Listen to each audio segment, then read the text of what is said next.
Chapter 1. What a coincidence. Elizabeth met Anthony Ning's mistress at the hotel front desk while checking in. The other party looked like an inexperienced college student. The girl wore a pure white long dress, gentle and soft, her smile shy yet adorable. "Hello. Here is your room card. In the executive suite on the top floor." "Thank you, miss."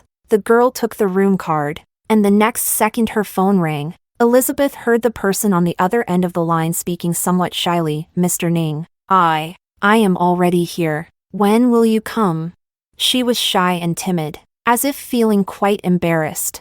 Immediately, Elizabeth heard her say, "I'll wait for you. No need to rush. Mr. Ning, be careful driving on the road." The tender and sweet voice made one feel as if their bones were melting. Elizabeth felt that her husband had good taste. The young girl in front of her was beautiful, gentle, and understanding, truly appealing to men. Perhaps she had been staring at the other person for a bit too long. The girl noticed her gaze and seemed a bit strange, slowly furrowing her brows and putting on a displeased expression. Likely unwilling to be stared at like that, Elizabeth thought. It seems that the other person's charm is only limited to Anthony. "Miss Elizabeth, your room is ready on the 52nd floor." Elizabeth took the room card handed over by the front desk, and the girl beside her glanced at her. Both of their rooms were on the 52nd floor. As Elizabeth was about to leave, she turned around and bumped into Anthony, who also seemed surprised to see her here. Elizabeth originally planned to pretend not to know him, so that both of their appearances would look better. Anthony blocked her path, saying, "What are you doing here?" Elizabeth looked at him, pondering how to respond. She couldn't possibly say she was also here to book a room. Anthony then asked, "When did you become so interested in checking up on me?" Elizabeth smiled faintly, feigning indifference. "Ning is always so trusting." "What a coincidence. I'm not here to catch you cheating." 5 years of marriage, from campus to wedding dress, from childhood sweethearts to growing tired of each other. She no longer reacted with the same impulsiveness and hysteria as when she first discovered Anthony being ambiguous with his female secretary. She argued with him, and he would only tell her to look in the mirror, then casually remind her, "Elizabeth, the way you're acting like a shrew right now really turns my stomach." At that moment, Anthony didn't believe her words. With his hands in his pockets, he looked down at her and said, "This isn't the first time you've done something like this. What's there to deny?" Elizabeth said, "But I really am not tonight." She glanced at the girl beside him, suppressing the pain in her heart, and calmly complimented, "The little girl is quite pretty." Anthony was silent for a moment, then smirked. "Yes, she is indeed a bit prettier than you." Elizabeth thought her heart had long been as solid as a fortress, impervious to any attack. Yet today, she still finds herself hurt by just a few words from Anthony. She couldn't hold her temper and retorted, "I wonder how long this new fascination of yours will last." Anthony wrapped his arms around the girl's slender waist and casually replied, "I suppose it will last longer than the time wasted on Mrs. Ning." "Why must you, Mrs. Ning, humiliate yourself? It makes me feel quite pained." Every word that came out of Anthony's mouth felt like a sharp needle, piercing her heart. He spoke of heartache, yet the corners of his lips curled into a faint smile, showing no concern for her well-being. Chapter 2. Elizabeth hasn't done much yet. Anthony's little lover seemed to be frightened, blinking her eyes at her. The young girl's expression looked like she was about to cry, as if she were completely unaware of her status as his little lover. She clutched the man's fingers, feeling a bit uneasy. "Mr. Ning, I didn't know you had. I should go back now." Elizabeth had seen her fair share of seemingly delicate and helpless little flowers, but I really haven't seen many that are as endearing as the one in front of me. Elizabeth crossed her arms and smiled at the two of them. Anthony looked at her, paused for a moment, and then casually said, "What are you afraid of? My wife Ning is very generous." He asked her, "Right?" Elizabeth retorted sarcastically, "What right do I have to question Mr. Ning's affairs?" Anthony curled his lips and spoke without courtesy, "Elizabeth, you are becoming increasingly self-aware." Elizabeth felt that being this wife was like being a joke,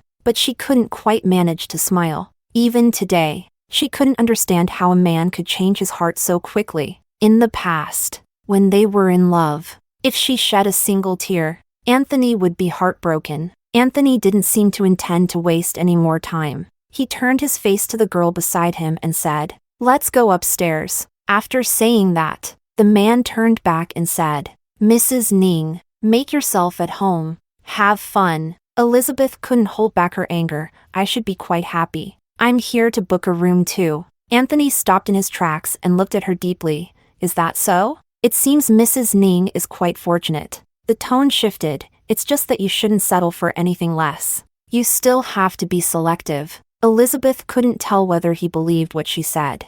Regardless, his indifferent attitude only made Elizabeth feel colder inside. Not caring at all. It's equivalent to not loving at all. Elizabeth still held on. Or rather, she was still unwilling to accept. "Anthony, do you really not care at all?" Anthony paused for a moment, then casually replied, "Do as you wish. Just be happy." Elizabeth felt as if her heart was being tightly gripped in someone's palm. She felt suffocated, unable to breathe. Anthony wrapped Misty into the elevator and went to the top floor. Elizabeth's clenched fingers turned pale from gripping too tightly, and her eyes felt sore. A few seconds later, her phone rang. The man's voice on the phone sounded deep and pleasant, with a hint of cold metallic quality. "Clean and crisp, Elizabeth. Room number." Elizabeth bit her lip and told him, 5208. She continued, "You can come." Elizabeth wasn't lying to Anthony.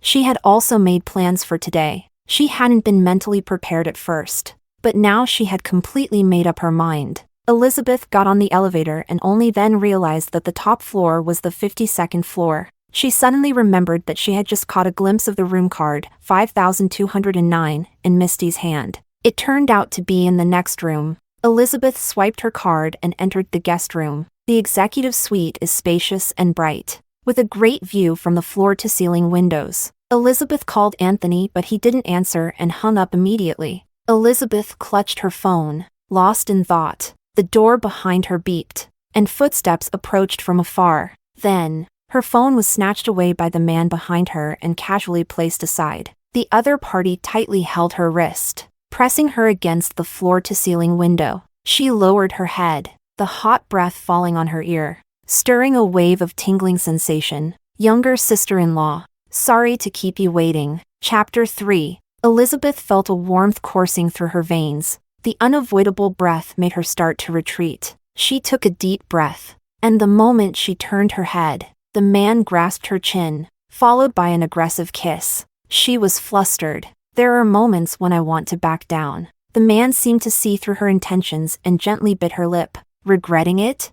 Elizabeth's eyes were red, and she hadn't spoken yet. A light laugh came from above her head, and he stared into her eyes. "Why weren't you scared when you slipped me your business card?" Elizabeth couldn't blame anyone else. She had drunk too much that night. In a moment of impulse, egged on by her friends, she slipped her business card into the hands of the most handsome man in the venue. She just didn't expect that this man was Anthony, her cousin who had been living abroad for years. She thought Jonathan wouldn't pay attention to her after learning her identity. She didn't expect him to come for the appointment tonight. Elizabeth's throat tightened. "They are next door," Jonathan responded.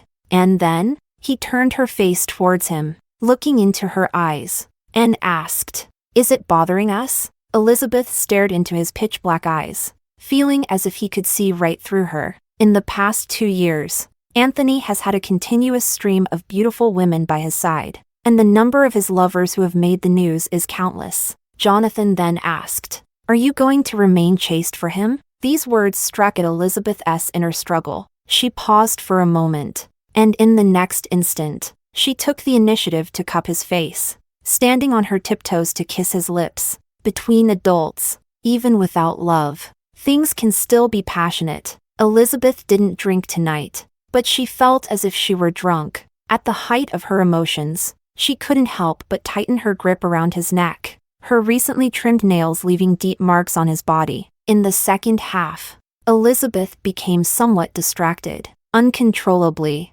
she thought of Anthony. In a daze, the phone by her pillow rang. Anthony, who had just hung up her call 2 hours ago, was calling her back. Elizabeth answered, and she heard his voice, lazy and hoarse. What's the matter calling me? Elizabeth's voice was a bit hoarse. It's nothing now. She murmured. It's already over. There was a sense of revenge against Anthony that filled her heart. She didn't say anything more and hung up the call. Jonathan looked at the redness at the corners of her eyes and gently wiped it with his fingertip. Sister-in-law. Elizabeth didn't like him calling her that. It felt strange and shameful. Mr. Ning. Please don't call me that. By family hierarchy, she should be calling him cousin. Jonathan raised an eyebrow. Indeed. Aren't you already in the process of getting a divorce? Elizabeth was somewhat surprised. She didn't expect Jonathan to know about this. The divorce was initiated by her. Anthony quickly agreed.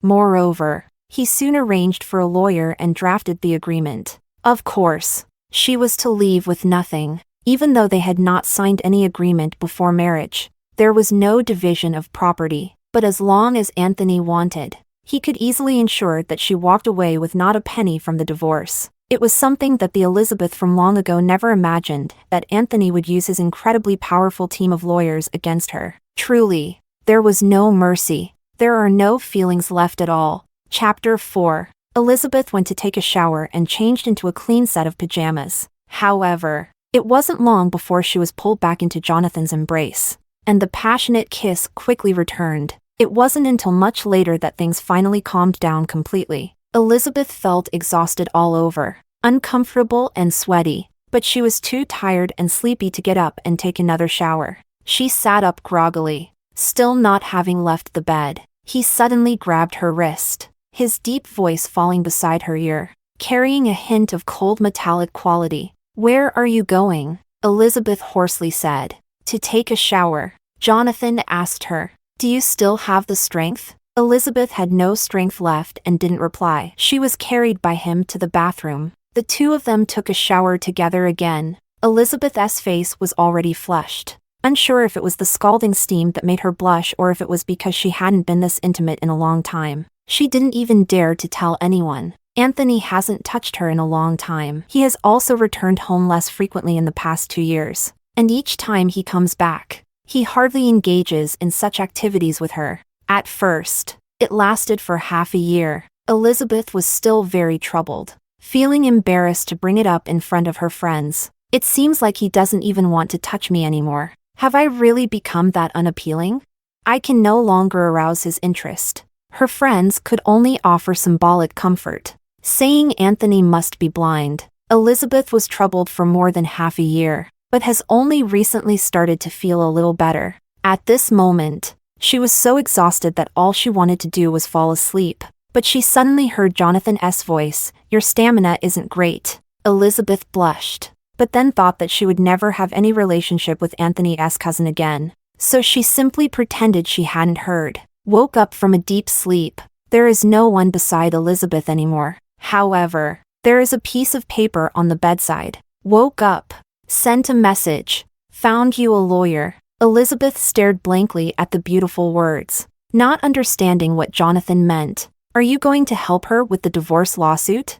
Elizabeth no longer let her thoughts run wild, nor did she send Jonathan any messages. Last night was already a confusing mess. She and he should not have developed another relationship. Elizabeth tore the note into pieces and flushed it down the toilet. She entered the bathroom, and in the mirror was a rosy, beautiful face, as if it had been nourished, coming to life. Her complexion looked much better. The melancholy in her brows and eyes was not as intense as before. After tidying herself up, Elizabeth took the room card and went out, planning to check out downstairs. It just so happens that the door on the other side also made a sound. Anthony stepped out and saw her standing at the door. The man slowly furrowed his brows. His eyes filled with cold light as he silently stared at her for a long time. Elizabeth felt as if her sweat was about to be stared out. After all, she was not an immoral person. At this moment, she felt somewhat guilty and regretful. Anthony's brows were furrowed with an undeniable disgust. It seemed the man's patience had run out as he coldly asked, Elizabeth, are you annoying? Just a few short words. What comes rushing at me is nothing but disgust. It seems she is the relentless shadow that clings on, impossible to shake off. She has entangled herself with him. Elizabeth took a deep breath, suppressing the suffocating feeling in her chest. I told you last night. I also booked a room. Anthony didn't believe her words last night, and now he believed even less. Convinced that she was desperately clinging on and would stop at nothing, he looked at her for a while, and a few seconds later, he sneered and asked, after eavesdropping on the corner for a whole night, "Are you satisfied?" Perhaps Jonathan was really angry at this moment. His words could no longer be described as merely sarcastic. His tone was flat as he continued, "If Ning Madam had mentioned this interest earlier, I might as well bring someone home directly next time, so you won't go to such great lengths, Ning. It's quite exhausting." Chapter 5. Elizabeth had never realized before that Anthony could be so hurtful with his words.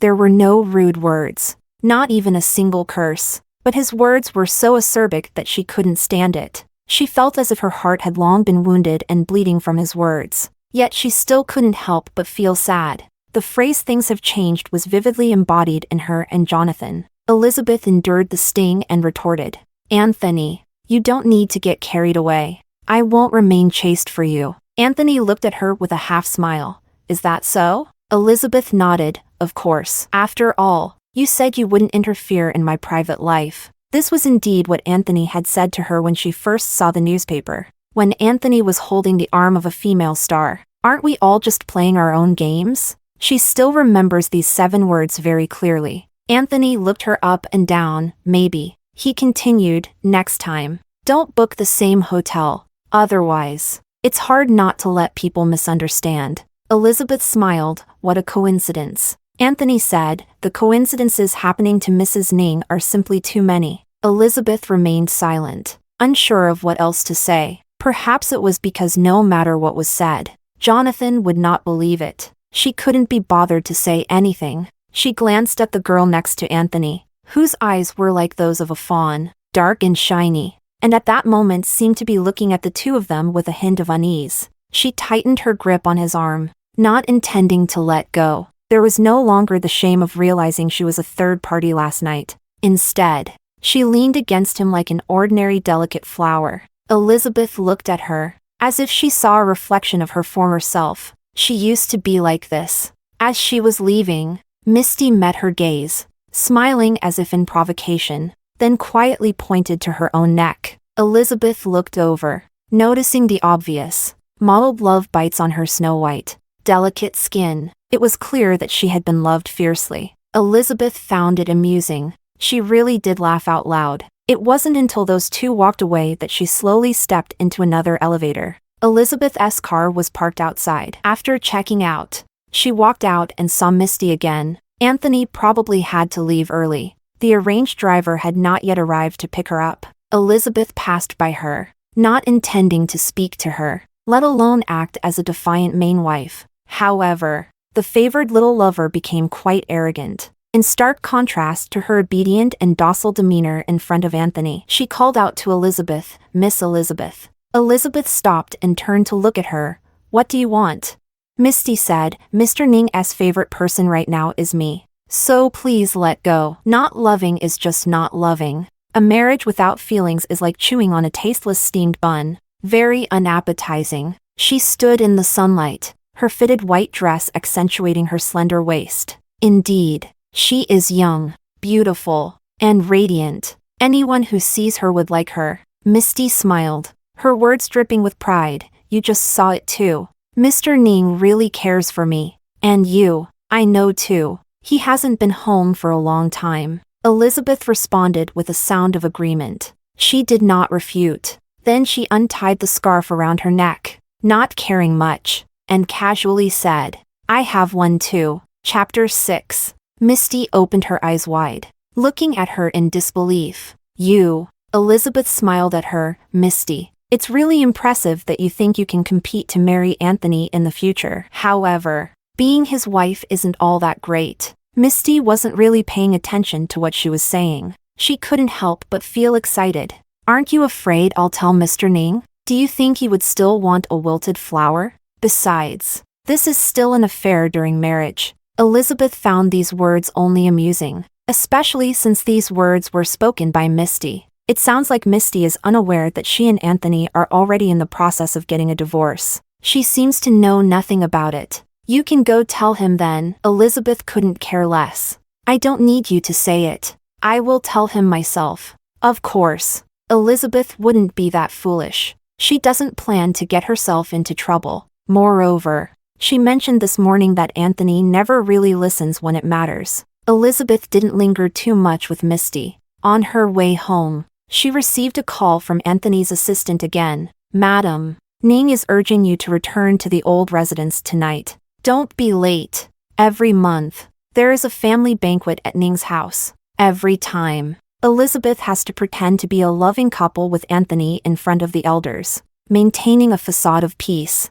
Got it. Elizabeth actually is reluctant to return to the old residence. Anthony's mother is a very harsh woman towards her. Since she married Anthony, she has been constantly urged to have a child. In the past 2 years, it has been even more frequent, subtly belittling her as a hen that cannot lay eggs. She and Anthony have not yet revealed their divorce to the elders. Elizabeth also doesn't know when Anthony plans to confess to them. Evening, Elizabeth arrived on time at Ning's old residence. Sure enough, the first thing Ning's mother said upon seeing her was, "Is there still no sign of a baby?" Elizabeth hadn't spoken yet. Ning's mother frowned and continued, "I heard that Anthony hasn't been to your place in a long time." That is indeed true. Elizabeth shamelessly nodded, as if her husband spending all his time in the flower beds was not a big deal to her. Ning's mother saw her stubborn demeanor and became even angrier. "He's not coming back. Aren't you going to look for him?" Elizabeth smiled. Who said she had never proactively offered herself before?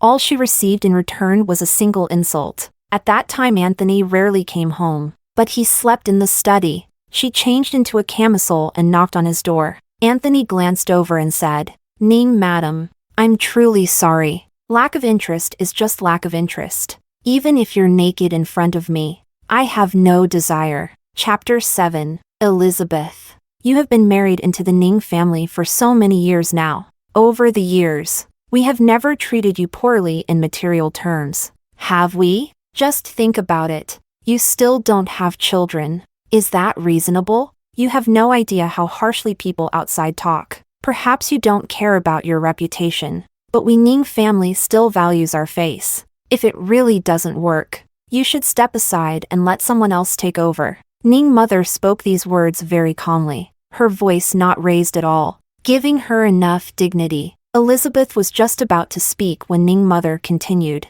"When Anthony wanted to marry you, I was very dissatisfied and only reluctantly agreed. To say something unpleasant, you come from a humble background, and indeed, you are not a match for our Ning family." After a pause, Ning mother bluntly said, "You are not a suitable match for our Ning family. But Anthony really likes you. He insists on marrying you and wants no one else. We have no choice but to agree. I thought Anthony liked you a lot, but now it seems it's nothing special. In this world, love is often easy to share in suffering, but difficult to maintain in companionship.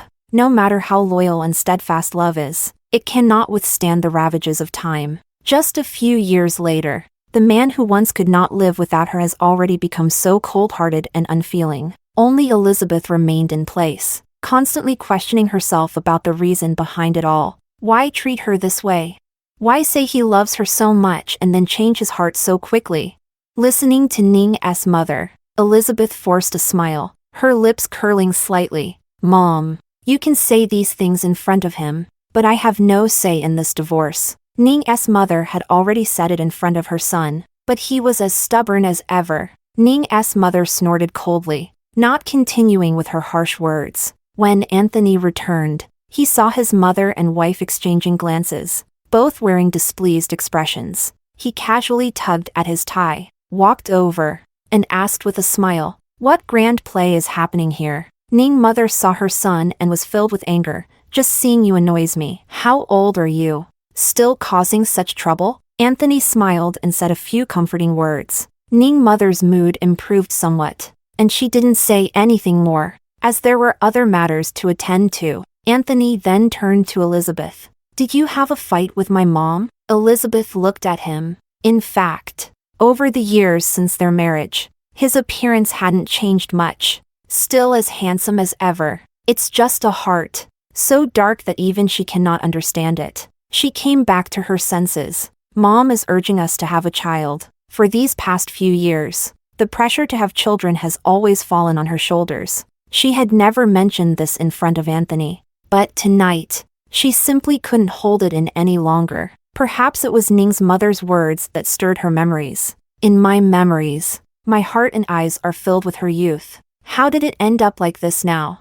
She is still unwilling to accept it. Unwilling to accept that she cannot be with Anthony in the end. She still wants to prove that Anthony loves her. She still wants to salvage this relationship. Elizabeth bit her lip and said, "But you never come home. So how can I conceive and give birth?" Anthony fell silent for a moment, his dark gaze resting on her. After a while, he said casually, "I won't go home. Ning madam can conceive with other men, and have children with other men." What he said didn't sound like a joke at all, although the man appeared quite cynical. He said, "Ning madam, I don't mind at all." Elizabeth felt as if her head had been struck heavily twice, leaving her momentarily unresponsive. She took a deep breath, suppressing the intense pain in her chest, and asked, "Anthony, are you serious?"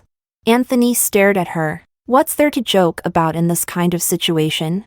Didn't we agree long ago? I'll do my thing, and you do yours. If you have no options, I can find you a few quality men suitable for reproduction, so you won't have to worry about this kind of thing in the future." Elizabeth felt like she was about to suffocate. She felt like she was being smothered. It was as if he was pressing her head underwater, and the waves crashing from all directions were swallowing her, threatening to drown her. The tears flowing in her heart were not salty and bitter, but rather, they were boiling blood. After a while, Elizabeth heard her own voice. "All right, don't regret it." Anthony smiled slightly, his tone indifferent.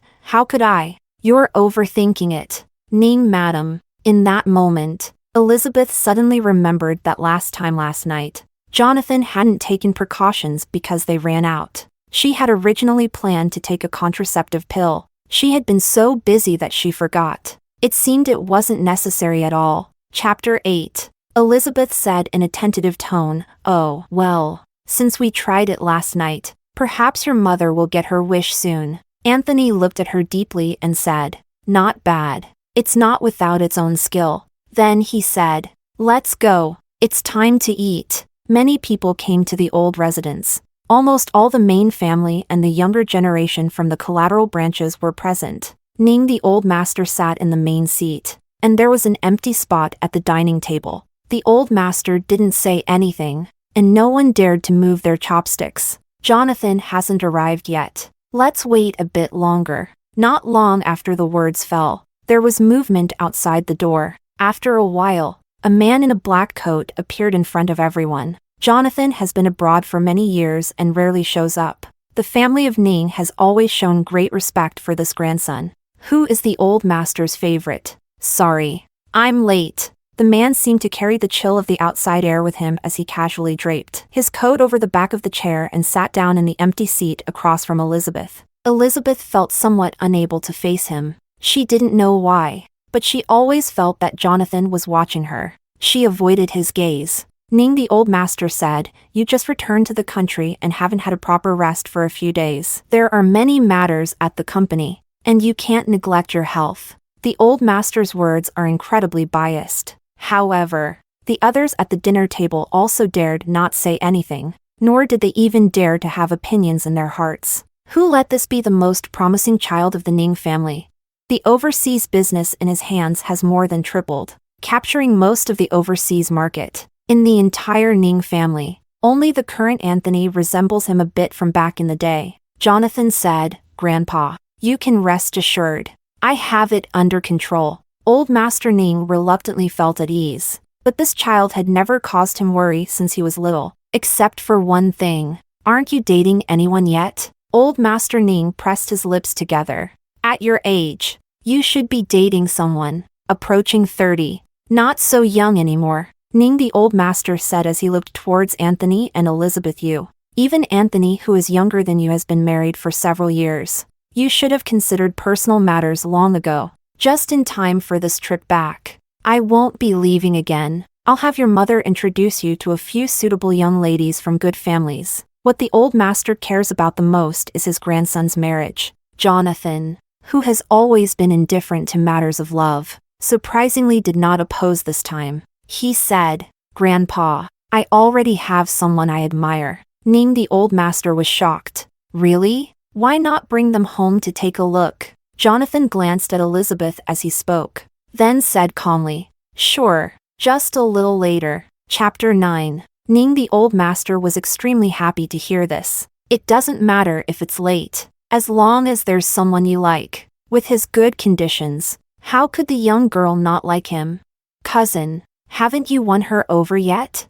Anthony, the relationship with this cousin is quite good, especially during school. There was a lot of communication. During his youthful rebellious phase, Jonathan often had to clean up the mess for his younger brother. Jonathan, she still has some troubles that haven't been resolved. At this point, Anthony also began to be surprised. After all, he had never seen his brother interested in any woman. He had always been solitary. There were quite a few people pursuing him in high school. By the time he got to college, the number of admirers was overwhelming, more than he could count. His brother was like a monk who couldn't understand love, showing no interest in romance. Unexpectedly, the old house caught fire, and it burned fiercely. Others also asked, "Whose girl is it? Do we know her?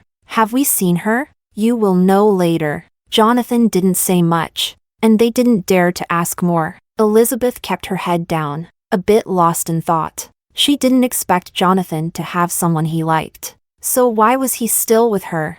Wasn't he afraid that the girl would be unable to accept it after finding out? If it were her, she definitely wouldn't be able to accept it. After dinner ended, Anthony wrapped his arm around her shoulder in front of the family, a physical contact that hadn't happened in a long time, leaving her momentarily stunned. "Mom, we're leaving now." Ning mother looked at the two of them. "Aren't you staying at the old residence tonight?" Anthony shook his head. "It's more comfortable at home. There aren't so many rules, and it's closer to the company." Ning mother looked at the two of them suspiciously. Always feeling that something was off, she still wanted to help Elizabeth. Not really to help her, but because she was eager for a grandchild. This person is not staying at the old residence, not under her watchful eye in the same room. She couldn't rest easy. She declared, "You two will sleep at the old residence tonight." Before Anthony could refuse, Ning mother continued, "Your brother is staying at home tonight too. What does it mean if you go back?" "No nonsense allowed. Mother has spoken." It's yet another trivial matter. Anthony couldn't be bothered to upset his mother, so he reluctantly agreed. There are guest rooms reserved for them upstairs. Upon entering the room, Anthony bluntly stated, "I'll sleep on the sofa." Elizabeth was so angry she almost laughed. She really couldn't understand where Anthony's disdain for her came from. Did he really find her that repulsive? Back in college, every Ning had to coax her to the hotel at least twice. Now, he couldn't even be bothered to touch her. "Do you really not want to touch me that much? Anthony, am I really that hard to swallow?" She has suffered from this more than once. She has lost confidence in herself. Anthony changed clothes in front of the wardrobe, fastening the last button, and said, "Then just assume I've had a good meal outside." Elizabeth walked step by step to him, asking, "Do you really not love me anymore?" The room fell silent for a long time. In a daze, Elizabeth heard Anthony's response, "Haven't you known this fact for a long time? Do you need me to repeat it a few more times for you to understand?" His voice was very steady. There were no waves of emotion. He affectionately touched her face and called her by her nickname, Lizzie. "I really have no feelings for you anymore. I don't even feel guilty anymore. Do you know that?"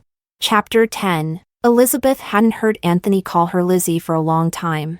Her eyes were sore, swollen, and red, and she was starting to feel overwhelmed. After all this time, she still couldn't understand. Even a relationship that ends without a cause should have a reason. Even if someone has changed their heart and no longer loves, there should still be a reason, no matter how Elizabeth thought about it. She just couldn't figure out what the problem was. What did she do wrong?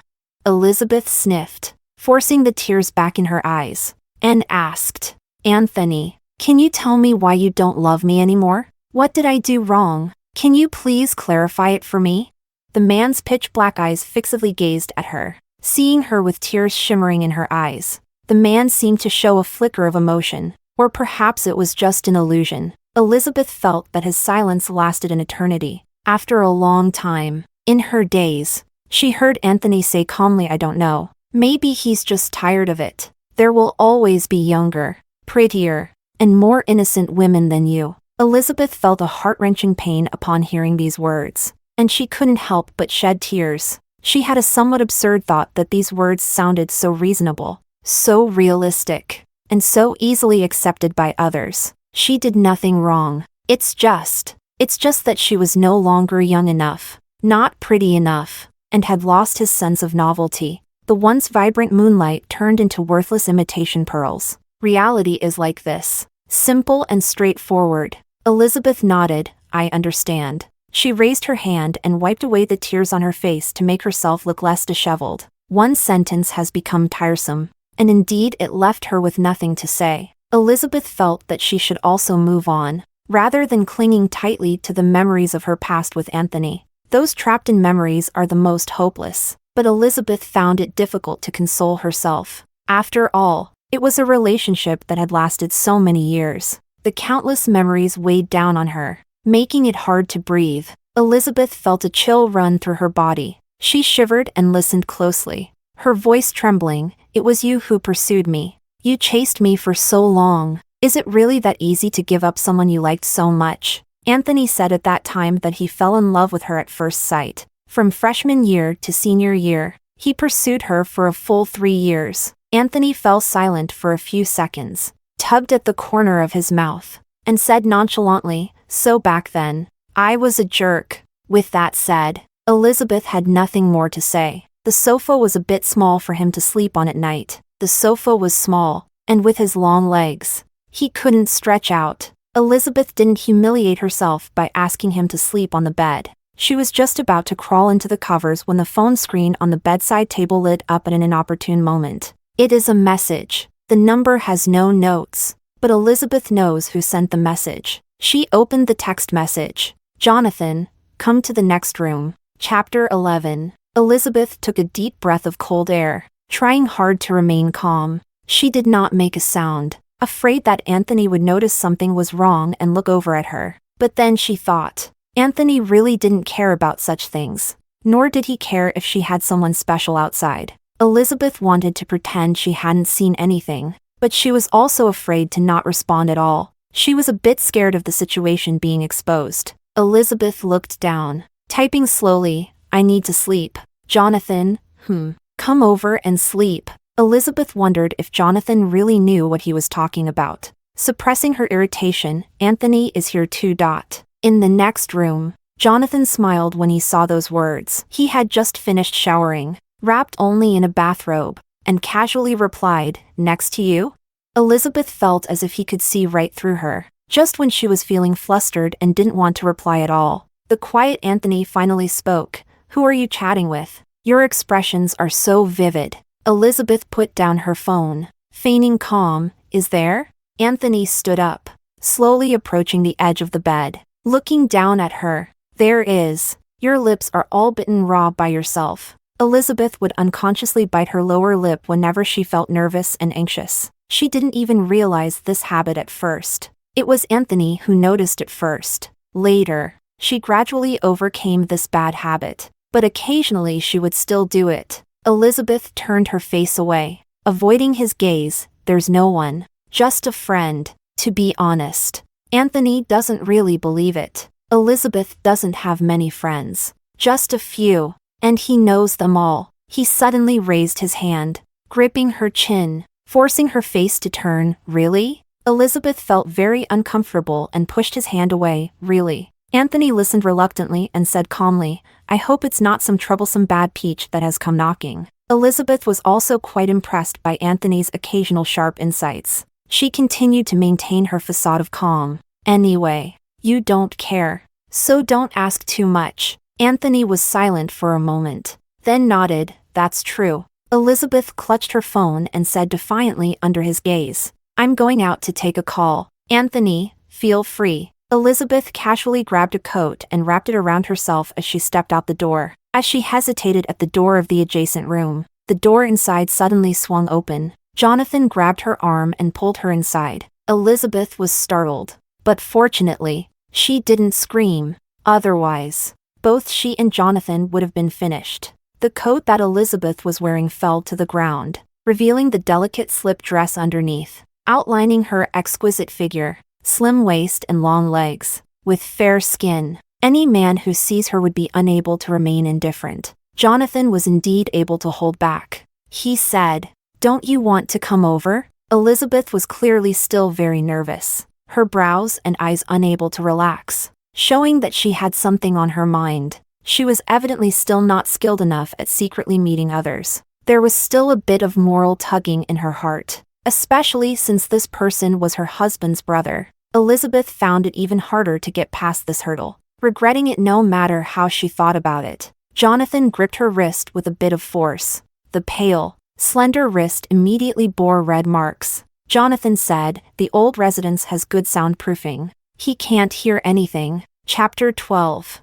Elizabeth felt a wave of darkness wash over her. "I really wish I were deaf, so I wouldn't have to hear anything." But in reality, it was difficult for her to even cover her ears. She was determined to cut off this twisted relationship and planned to reason with him emotionally and logically. "Elder brother." Jonathan responded with a sound, calm and composed, "Younger sister-in-law." As he spoke, his hands were not very honest. His long, beautiful fingers casually wandered to her waist. Elizabeth's character is actually somewhat timid. To put it harshly, she is weak. Her mental resilience is not as strong as it appears in front of Anthony. She said, "Let's forget about what happened last night, as if it never occurred. It will be better for both you and me." She slowly finished speaking and added, "I'm not trying to remain chaste for anyone. I'm just afraid." Jonathan wrapped his arms tightly around her waist. Their bodies pressed closely together, almost feeling each other's warmth, scorching and intense.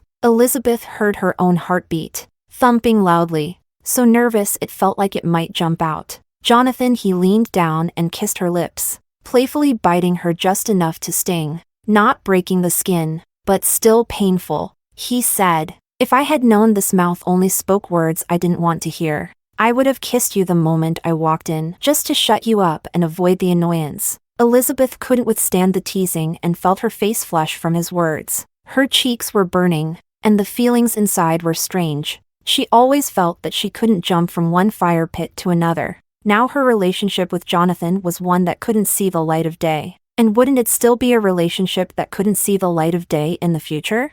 Moreover, Jonathan admitted at the dinner table today that he already has a girl he likes. Elizabeth opened her mouth, but before she could speak, her chance to voice was blocked. Jonathan seemed really unwilling to listen to her anymore, as the kiss that came rushing at her engulfed her, making it hard for her to even breathe. "The brain is lacking oxygen, and my head feels dizzy." Her soft limbs leaned weakly against his body, and what happened next was beyond her control. After the matter was settled, Elizabeth's dress was already so wrinkled it was almost unbearable to look at. She had to thank Jonathan for restraining himself from tearing her nightgown apart just now. Elizabeth tidied herself up in front of the bathroom mirror, trying hard to make herself look the same as she did when she first came out, except for her slightly flushed face and a bit swollen lips. Indeed, there was nothing else that looked different. She wasn't worried. Anthony wouldn't pay close attention to her at all. "I'm going back."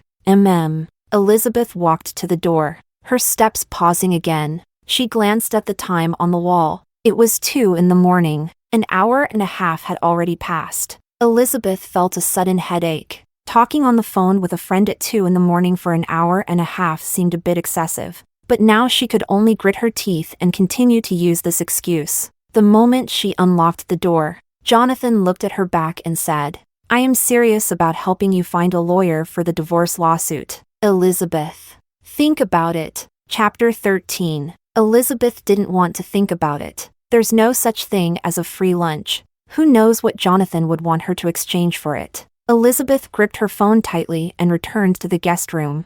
As expected, Anthony was still awake. His figure sunk into the sofa, the dim light making it hard for her to see the expression on his face. whether it was joy or anger. She couldn't tell. Elizabeth wrapped her coat tighter around herself and calmly spoke to him. "Why are you still awake?" Anthony fixed his gaze on her, like a dark abyss. Unfathomable. He scrutinized her and said, "Your call lasted over an hour." Elizabeth mumbled in response, casually burrowing into the blankets. "I have some worries." Anthony coldly stared at her, and after what felt like an eternity, he suddenly said, "You haven't been cheating, have you?" Elizabeth's heart skipped a beat, a typical sign of guilt. She turned her back, burying her face in the blanket, mumbling, "I don't have that kind of ability." After saying that, she intended to go to sleep, regardless of whether Anthony believed her or not. The next day,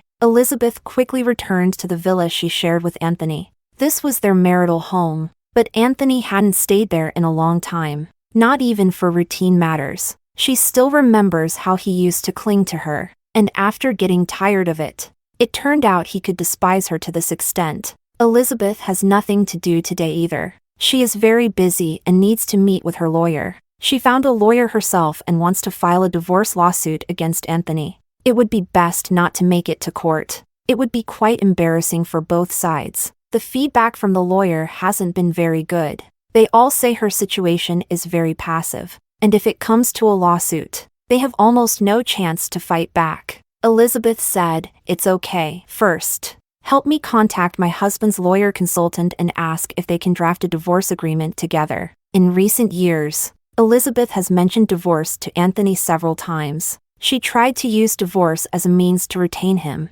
to threaten him, but each time it was not very effective. Anthony didn't believe she truly wanted a divorce, and he always left the matter of divorce to his lawyer. Afternoon, Anthony's personal lawyer received a call. He immediately went to Anthony's office. "Mr. Ning, Mrs. Ning wants a divorce." Anthony didn't even look up, casually twirling the pen in his hand. "Don't worry about it. She does this every year. She never gets tired of it." Lawyer Lin felt something was off this time. It seemed Ning Madam was really planning to get a divorce, but he noticed Ning always had an impatient look on her face and didn't intend to say much. As soon as Lawyer Lin left, Anthony dialed Elizabeth's number. He suppressed the anger inside him, trying to speak as calmly as possible, rather than like a foolish clown. He said, "Out of the 365 days in a year, you want a divorce for 360 days. Isn't that exhausting?" Lawyer Lin isn't just a freeloader.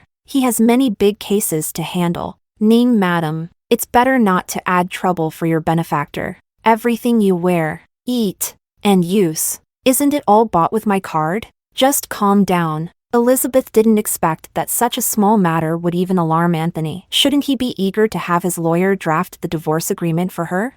She sincerely said, "In the past, I was indeed just messing around, and I apologize for causing you and your lawyer a lot of unnecessary work and trouble. But this time, I really want to get a divorce." Elizabeth didn't care what reaction Anthony had on the other end of the phone. What needs to be said clearly must be said clearly. Since we no longer have feelings for each other, and fortunately we have no children, there is no need for this marriage to continue. You can also marry the girl you like without making her bear the stigma of being a mistress. Elizabeth spoke sincerely, not at all like it was a joke, and Anthony rarely found himself unable to smile, unable even to utter a sarcastic remark. Chapter 14. What I choose to do is none of your business. Anthony's tone is a bit cold. Elizabeth thinking about it, his parents can't force him to do anything. What right does she have to say anything here? Anthony pressed down his unnamed anger and then asked, "Do you have someone outside?" Elizabeth instinctively retorted, "No." Anthony understood and replied, "Then why do you want a divorce? I provide you with a life of luxury. You don't have to work. Divorce is not beneficial for you." Elizabeth thought seriously for a moment. Is the reason of not loving you enough to convince you? Not loving anymore, so it can really be given up. She chose to let go, to fulfill him. In this distorted marriage, neither of them is happy. Anthony remained silent for a long time, unsure whether he couldn't find the words or was unwilling to accept what he had just heard. He seemed to have lost his voice, his throat dry and uncomfortable. After a while, He said, the absence of love doesn't mean that a marriage can't continue. There are plenty of couples in this circle who treat each other with respect. If they can do it, why can't we? This is also the truth. In wealthy families, there aren't that many romantic fairy tales. Love, in their circle, is a nearly extinct existence. After a calm reflection, Elizabeth told him, I'm sorry, but I am unwilling. Anthony was furious, not expecting her to be so unyielding today, unable to take in any of his words, whether good or bad. Anthony was unsure whether it was her words that angered him or if it was the fact that she wanted a divorce that infuriated him. After living as a wealthy lady for so many years, you can no longer support yourself. If you leave me, you will only have a life of poverty and hardship. If this is what you pursue, then I have nothing more to say. One must belittle oneself. Outsiders cannot stop it. He became somewhat indiscreet, losing the pride and composure he once maintained in front of her, spewing out both sweet and bitter words as if he were dumping garbage. Elizabeth was surprisingly no longer astonished upon hearing these words, as if it were second nature. This is indeed what Anthony can say now. I willingly accept this. As if I brought it upon myself. Anthony said nothing, nor did he hang up the phone. Elizabeth did not expect Anthony to have such an attitude, which posed some obstacles to her progress in the divorce process. She sensed trouble. She and Anthony had been entangled in a complicated relationship for many years. After coming to terms, Elizabeth no longer wanted to waste more time on him. She said, all right. I'll be honest with you. Elizabeth was glad it was through the phone, not face to face, so she didn't have to see Anthony's ugly expression. This gave her the courage to continue. I have found someone new. Anthony, I have fallen in love with someone else. Chapter 15. Anthony's body slowly became stiff, and the surging nameless anger made him want to smash his phone. But his upbringing prevented him from doing something so disgraceful. In front of Elizabeth, he had to remain aloof, without a trace of an undignified expression. Anthony calmly asked, who is it? Do they have a name? How old are they? Elizabeth was already somewhat annoyed. It has nothing to do with you.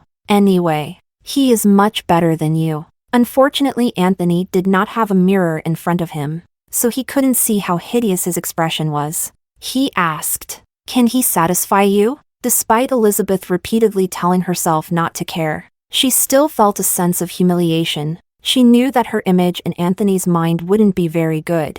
During these 2 years without much marital life, she indeed had made many attempts to approach him, but that doesn't mean she is a promiscuous woman. Elizabeth said, don't worry about it. We're a good match. He's surprisingly impressive. I'll make sure you get to meet him someday. To be honest, after calming down, Anthony didn't really believe what she said. Based on his understanding of her, she wouldn't do something like this. She is a very traditional woman. Anthony said aggressively, Elizabeth, don't tell me you're the one making things up to annoy me. Elizabeth was so amused by him that she replied, there's no need for that. At this point, Anthony had no patience left. He got straight to the point. Don't you want a child too? I can give you one. What was said sounds like a tremendous favor. If it were the old Elizabeth, she would definitely agree. He offers such a small token, and she feels grateful, thinking there is still a chance to salvage their relationship. But now Elizabeth only feels an overwhelming sense of fatigue and disgust. No, thank you, even if there is. It doesn't belong to him. Elizabeth's heart carried a hint of malicious revenge, hoping that she and Jonathan could conceive a child during these 2 encounters. But that was just her thought. It's hard to explain everything in a few words over the phone. Let's talk when I get home. Okay. Ended the call with Anthony. Elizabeth managed to get through to Jonathan's number. After previously insisting she didn't need his help, now she was sheepishly seeking him out. The call connected. She was somewhat unsure how to address him. Should she call him Mr. Ning or Big Brother?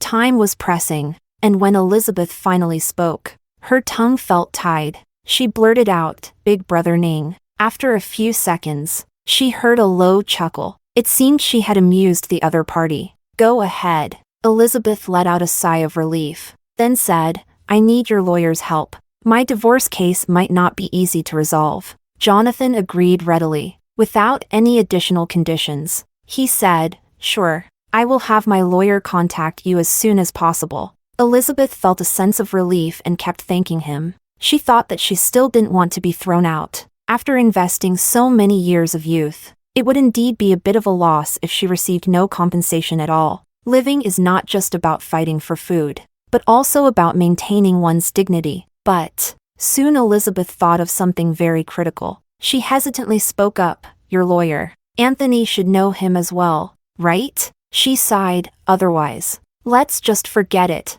When the lawyers meet, won't her scandal with Jonathan be exposed?" Jonathan retorted, "So what?" The man's tone was flat, as if he were stating something very ordinary. "Elizabeth, he will find out sooner or later." Chapter 16. Since Jonathan said so, Elizabeth no longer hesitated, fearing this and that. If Jonathan wasn't afraid of letting Anthony and Ning's family know, then she had nothing to fear. Okay. Soon, Elizabeth received a call from the lawyer. When Jonathan's private lawyer contacted her, his attitude was quite polite. Aside from asking her to provide some necessary documents, he had no other requests. After meeting with the lawyer, Elizabeth went home. Since she was getting a divorce, she had to move. She didn't expect that Anthony would get home even earlier than she did today. The sky outside had already darkened. This time isn't too early, nor too late. Anthony coldly stared at her, frowning. "Why are you only back now?" As if she should have been at home waiting for him all day without anything to do. Elizabeth truthfully told him, "I just met with the lawyer." Anthony still looked down at her, saying, "I told you, I can give you a child." Elizabeth angrily laughed. "Go find someone else to have one with." Anthony raised an eyebrow. A child born of someone else is not legitimate. Elizabeth crossed her arms, coldly staring at him. "I said I want a divorce. Do you still think I'm joking?" Anthony remained non-committal. After a while, it seemed he finally took her words seriously. He said, "Can you still love someone else as much as you used to love me? Will you marry someone else?" Elizabeth, don't be naive. Face reality. Elizabeth nodded in complete agreement upon hearing this. Then she took off her coat and untied her scarf. The kiss mark on her neck was clearly visible, with spots here and there. It was very clear when there was no deliberate attempt to hide them. She smiled at him and said, "Did you really think I was just making this up to annoy you?" Anthony's face turned an extremely dark shade, and Elizabeth hadn't seen him look this bad in a long time. She surprisingly felt a sense of relief. It turned out that Anthony still cared, still felt hurt, although this hurt was merely because it damaged his masculine pride. No one wanted to have an embarrassing reputation. Anthony walked up to her, suddenly gripping her wrist tightly, his deep voice sounding almost gritted. "Who is that man?" Elizabeth was momentarily dazed. In her memory, when she first questioned Anthony, she had asked him the same thing. Who was that woman?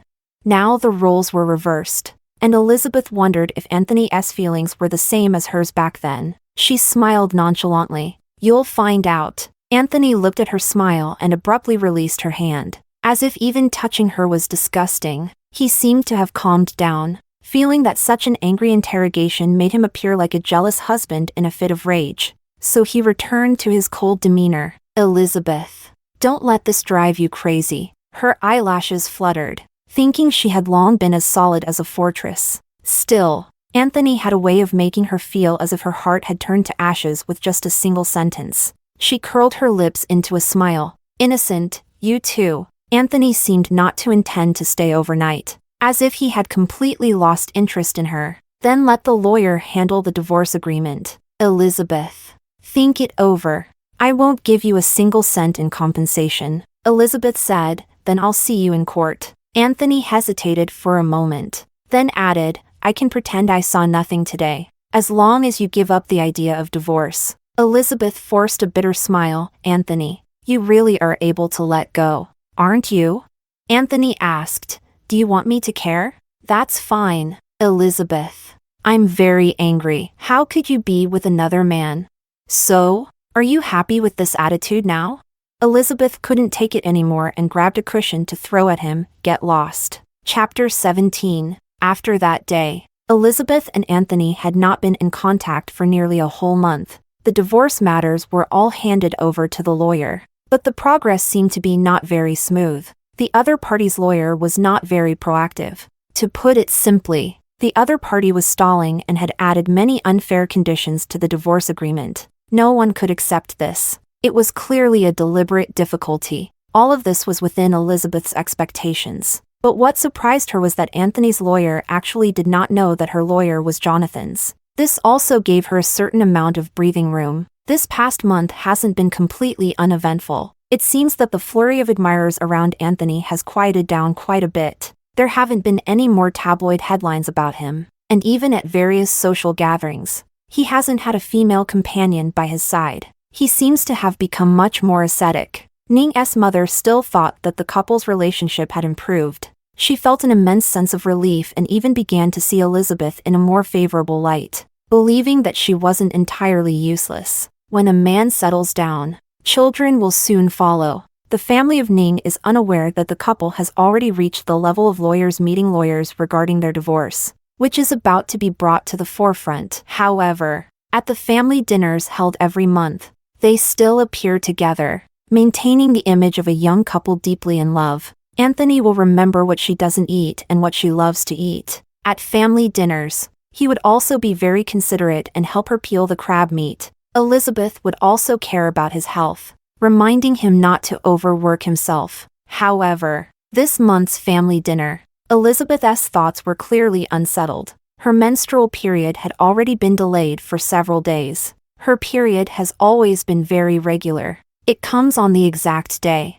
and at most, it would be delayed by 2 days. But now, a whole week has passed, which is quite unreasonable. It makes her anxious, although she has thought in her heart that it would be best if she were pregnant. But she only thought about it. She didn't really want to have Jonathan's child. Anthony put a piece of meat into her bowl. "Mom is talking to you. What are you thinking about?" Elizabeth came back to her senses, shook her head, and quickly forced out an appropriate smile. "It's nothing." She looked down at the meat in the bowl and politely said, "Thank you." She was so disgusted by the smell of the meat in the bowl that even before it reached her mouth, she felt nauseous, a wave of revulsion rising from her stomach. Elizabeth shoved Anthony away and rushed into the bathroom in front of everyone at the dining table. Then she started to vomit. The expressions of the people at the dining table varied. Among them, the happiest was Ning's mother, who looked absolutely delighted. She said, "Elizabeth, could it be that you're pregnant?" As she spoke, it seemed she was certain of it. "It must be true. When I first got pregnant with Anthony, I also vomited like this, unable to stand even a bit of greasy food. It really tormented me." Ning's old master was also very happy, saying, "If it's true, it's a joyous occasion, but we still need to be cautious. Let's go to the hospital for a checkup tomorrow." As he spoke, Ning's old master deliberately glanced at Anthony. "You two should also have a child by now." Ning interjected, "That's right. I'm dying of anxiety." She looked delighted. "Now it's good, and no one will gossip. I think we should let her move into the old residence tomorrow. This is a great joy." Yes. It's been a long time since our Ning family has had such a big celebration. They spoke to each other, yet no one noticed that Anthony's face was unusually pale. Chapter 18. Anthony had a cold expression, stood up coldly, pushed the chair away, and went to the bathroom. Ning's mother was startled by him and asked in confusion, "What is he making such a sour face for?" The sister-in-law comforted her, saying, "Isn't Anthony always like this? I do my own thing, and every day I wear a sour face." Ning's mother thought carefully, and indeed it was like that. "It's also something I've spoiled." After Elizabeth vomited, she drank some water to rinse her mouth. She was weak and just got up from the ground when a man suddenly appeared behind her, grabbing her arm fiercely and pushing her hard against the wall, her back pressed against the cold wall. She shivered from the cold. Immediately, Elizabeth heard the sound of the door locking. Anthony gripped her throat, his eyes filled with overwhelming hatred, making her feel a chilling shock. She heard him coldly question her, "Are you pregnant?" Elizabeth looked at the hand that was gripping her neck. The tightening grip made it hard for her to breathe. She had originally planned to tell the truth, but fearing that Anthony might actually kill her, she changed her mind at the last moment. With tears in her eyes, She shook her head. I don't know. Seeing her tears, Anthony relaxed his grip slightly. She pushed him away, watching him warily, bending over to cough repeatedly. The gaze from above still made her feel uneasy. Anthony asked, "Have you gotten your period yet? It was a few days ago, right?" Elizabeth didn't expect Anthony to remember even this. She nodded. Yeah. Anthony asked, "Has it come?" Elizabeth didn't want to lie to him, so she simply remained silent. Anthony, isn't he indifferent to everything? What does it mean to be so angry now? Elizabeth's neck still throbbed with pain. She was also a bit unhappy. She raised her head and met his gaze, as if at that moment she wasn't afraid at all that he might strangle her. Elizabeth reminded him, "You said yourself that I could casually find a man to have a child. You don't care. You don't mind. These words were all said by you." Anthony watched her lips move. Each word that came out felt like an invisible blade cutting into his heart. Of course he remembered. He wanted, as usual, to continue standing on the undefeated ground, but he could no longer utter any words of indifference. A person's stubbornness has its limits. Clearly, this matter exceeded what Anthony could accept. He truly wished he could strangle her just now. Elizabeth looked at him with a humorous expression. "I have other men who care for me and love me. Is it really so strange that I might get pregnant? Isn't this what you wanted?" Elizabeth continued to speak. Anthony just wanted to shut her up.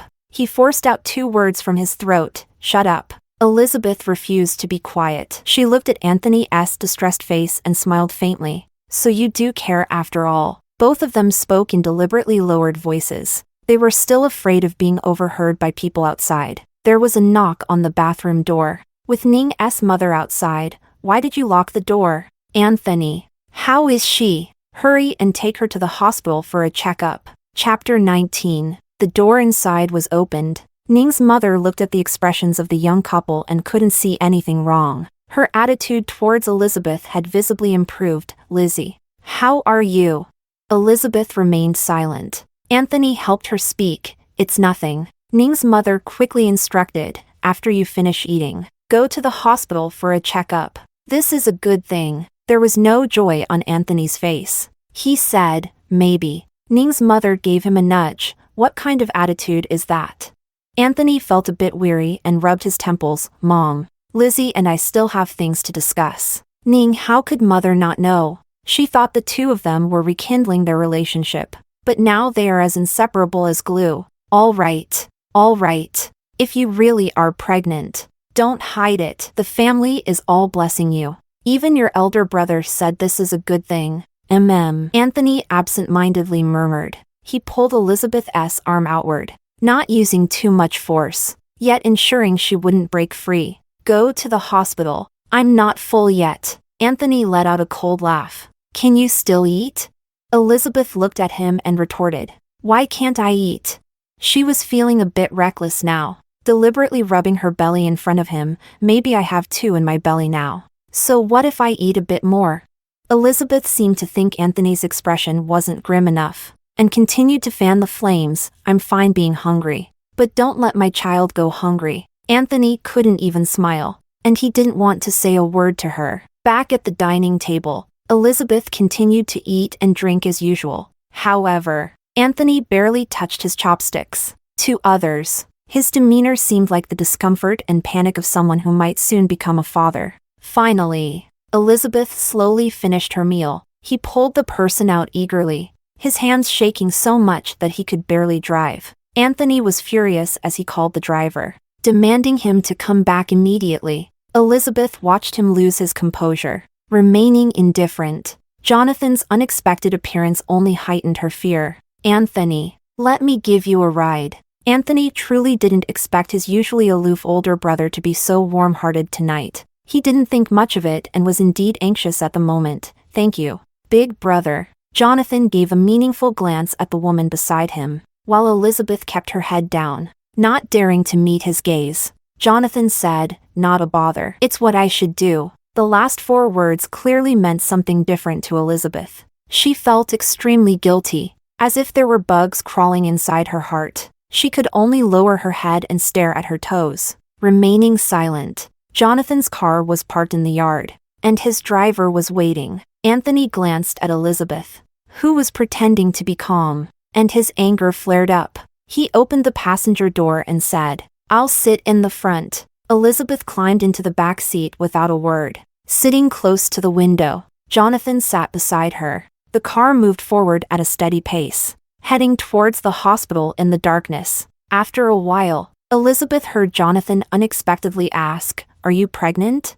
Elizabeth stammered, not daring to speak. Sitting in front, Anthony coldly answered for her, "Big brother." "It's still uncertain." Elizabeth didn't know how to interpret the situation. She truly admired Jonathan for his calm demeanor, showing no signs of guilt. Jonathan calmly said, "Pregnancy is a good thing." Anthony stopped speaking. Chapter 20. The results from the hospital checkup came out quickly. Elizabeth was indeed pregnant. The doctor, puzzled, specifically congratulated Anthony by saying, "Mr. Ning, you're going to be a father.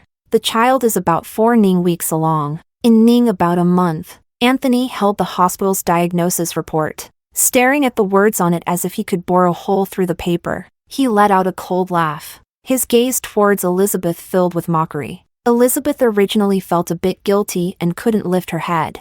But then she remembered that Anthony hadn't been without his share of flings over the years, and even had women come to her claiming they were pregnant. Thinking of this, she straightened her back, seeing that there was no guilt on her face. Anthony felt even more furious inside. He sneered repeatedly, throwing the pregnancy test report directly at her face. "Elizabeth, you really have quite the ability." Elizabeth picked up the pregnancy test report from the ground, feeling heavy inside, but unable to show it on the surface. "Thank you for the compliment." Anthony coldly stared at her. "What? Are you still planning to have this child?" Elizabeth hadn't figured out what to do with the child yet, but since Anthony asked that, she couldn't tell the truth just to save face. "Yeah, just in time for your mom to urge you to have a baby. Isn't this just perfect to shut her up? Otherwise, everyone would think there's something wrong with my body, constantly dragging me to the hospital for checkups." Elizabeth, what she said is indeed the truth. Ning, in the past 2 years, my mother has frequently taken her to the hospital for various gynecological examinations, fearing that she might be unable to conceive. Elizabeth looking at his cold face, she continued, "And you don't mind that the child isn't yours, do you? As long as the facade can hold, we remain in this circle, just like everyone else, a seemingly loving couple on the surface." Elizabeth, these words she spoke were all things Anthony had said himself. Every sentence was returned to him. Anthony's expression immediately darkened. It was beyond just being unpleasant. What she said indeed came from his own mouth. Anthony felt as if a heavy stone was pressing down on his heart. He was so agitated that he wanted to kill someone, and his nameless fury had nowhere to vent. In the end, he heard his own voice filled with impotent rage. "Whose bastard child is this, anyway?" Elizabeth smiled slightly. "In the end, as long as it has the surname Ning, we can all explain ourselves, and you won't be forced to have relations with me, your disinterested wife, will you?" And she wasn't wrong. This child was originally surnamed Ning. Anthony seemed like a statue frozen in place. He hadn't spoken for a long time. His head felt a bit dizzy, as if someone had heavily struck the back of his head with 2 blunt objects. It wasn't that he had nothing to say, but rather that he couldn't find the words. Anthony didn't even know why he felt so miserable, painfully wanting to kill, even though he clearly no longer cared about her. It doesn't matter whose child she is pregnant with, but he can't deceive himself. Anthony, enduring the sharp pain in his heart, he paused for a moment and said, "I will arrange the surgery for you and ensure your health." He looked at Elizabeth and continued before she could speak, "Lizzie, I cannot accept this abomination." Chapter 21. The one most eager to hear the news was Ning's mother. Before the test results came out, her phone kept ringing. It was the same this time. At that moment, when Anthony clearly told her to terminate the pregnancy, the call from Ning's mother came in. Elizabeth didn't hide it either. "Mom, I'm pregnant." Ning's mother was indeed very happy, thanking heaven and earth. Immediately, she said, "You should move to the old residence tomorrow. There's a nanny at home to take care of you." While Ning's mother was happy, she also expressed her dissatisfaction. "This is Anthony's first child. hard to come by. So you must take care of it carefully. Your body is no longer just your own. From now on, whatever you do must first consider the child. Elizabeth held the phone, listening to these words, only wanting to scoff. Ning's mother continued, speaking as if lecturing, we all know that your relationship with Anthony has problems. We've heard plenty about the scandals you've caused outside. To be honest, some things can just be overlooked. Why hold on to them and make yourself uncomfortable? As well as him? Our Ning family is not like your small, insignificant households. The Ning family values its reputation, and the things you've done before would only make us a laughingstock if they got out. Elizabeth I really didn't expect Ning mother to still have the leisure to lecture her at this time. She said, I have something to do. I'll hang up first. She decisively hung up the phone. Ning mother was quite angry on this side. Indeed, having a child made her much bolder in her words. In the past, she would never have dared to hang up on her call directly. Ning mother wouldn't hold it against her now, but the usual reprimands wouldn't be less. Don't think that just because she is pregnant with their Ning family's child, she can act with impunity. After Elizabeth hung up the phone, she looked at Anthony and smiled at him. You heard it too. Your mom knows I'm pregnant now, and she seems quite happy about it. Anthony seemed not to hear her speaking. Get rid of the child. Elizabeth gently touched her belly. It's not even your child. What right do you have to make decisions? Anthony looked as if fire could erupt from his eyes. The cold light in his gaze seemed to ignite. But I am still your husband. Elizabeth reminded him, have you forgotten that we are in the process of getting a divorce? Anthony gripped her arm fiercely. Have you also forgotten that I did not agree to this? Elizabeth said, then we'll see each other in court. Anthony held her arm tightly, causing her to wince in pain. The man then said, Elizabeth, you are no match for me. The fact is indeed so. But Elizabeth now firmly believes in Jonathan's private lawyer, trusting that he has the ability to handle these matters well. Elizabeth said, then let's give it a try. The two stood in the hospital corridor, cold faces facing each other, the words exchanged becoming increasingly piercing. They were not like a couple, but more like sworn enemies in a fierce confrontation. Just then, a voice behind them trembled with disbelief and weakness. Mr. Ning? Elizabeth turned to look at the voice, and saw Misty standing at the end of the corridor, slender and soft, with slightly red eyes, holding a thin examination slip. What are you doing here? Anthony turned to look at her, his eyes indifferent, lacking the tenderness he had when he was affectionate with her. He said expressionlessly, I have things to do. Misty stepped forward, naturally linking her arm with his, as if she couldn't stand without him. Her face was pale, her eyes filled with sorrow. Mr. Ning, I came to the hospital for a checkup today. If she understood Anthony well enough, she would know that he was already very impatient at this moment. Anthony indeed had a bad temper. His patience was worn thin, and he coldly interrupted her, crying and whining. What did you find out? Terminal illness?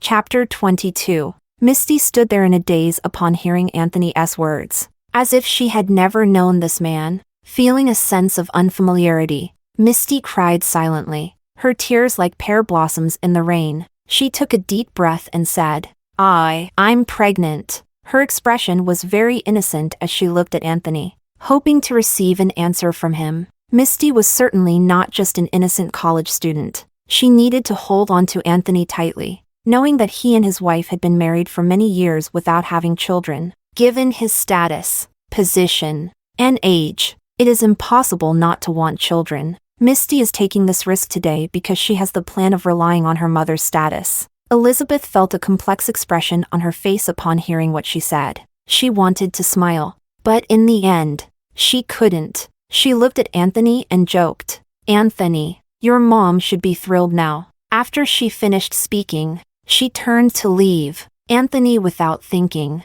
instinctively grabbed her hand. Listen to me. Elizabeth really didn't expect Anthony to actually lower himself to explain to her. She turned back, her eyes filled with intense hatred, coldly staring at him. Explain what? Isn't the child yours? Did you not touch her? Or do you not love her? Elizabeth, the more she spoke, the more her voice trembled. She thought she didn't care at all, but when it was brought up, Her heart felt like it was being cut, hurting terribly. Her marriage was nothing but a huge joke. What about the others before her? The secretary, the assistant, the movie star? Elizabeth curled her lips into a smile, a somewhat desolate smile. She spoke in a hoarse voice, incredibly calm. Anthony, how dirty you are. I was truly blind back then. You are too dirty. Every word she spoke seemed to be filled with disgust. Anthony was deeply pierced by the hatred in her eyes, hitting the most sensitive nerve, as if he had lost all rationality. Perhaps it is the inability to accept how pathetic I have become in front of my former lover. He took a deep breath, disregarding the presence of others, and began to speak without thinking. What about you, Elizabeth? How clean are you? Anthony let out a cold laugh, his icy gaze sweeping over her belly. The hatred was almost overwhelming. He said, "Don't forget, you are still carrying a bastard in your belly whose father you don't even know. How are you any better than me? Aren't you just a slut too?" He spoke these two sentences with an astonishing calmness, especially when she spat out the word slut. There was no hesitation, and her expression did not change. The two people who once loved each other the most now spoke harshly to each other without hesitation. It's also my fault for not being able to satisfy you. You couldn't stand the loneliness and sought solace in someone else, which I can understand, but I can't help it. Seeing you just makes me feel nauseous. If there are no feelings, then there are no feelings. He used the most cutting words in the world to hurt her,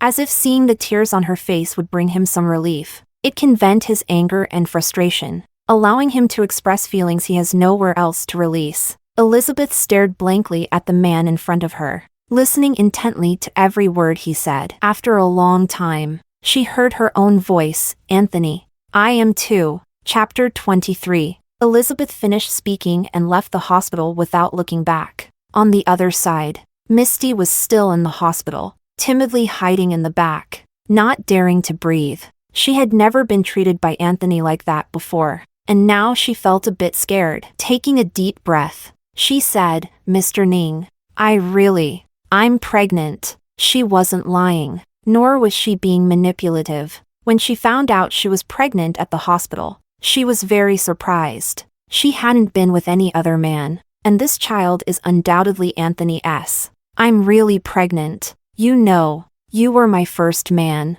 And this child." She lowered her head and slowly spoke these words. Anthony's reaction was colder than she had imagined. "Is it really true?"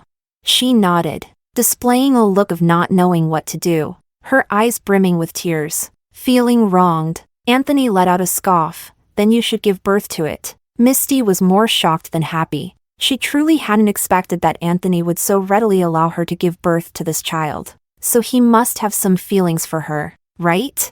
Moreover, since Anthony was still going through the divorce process with his wife, Misty's heart was racing. Really?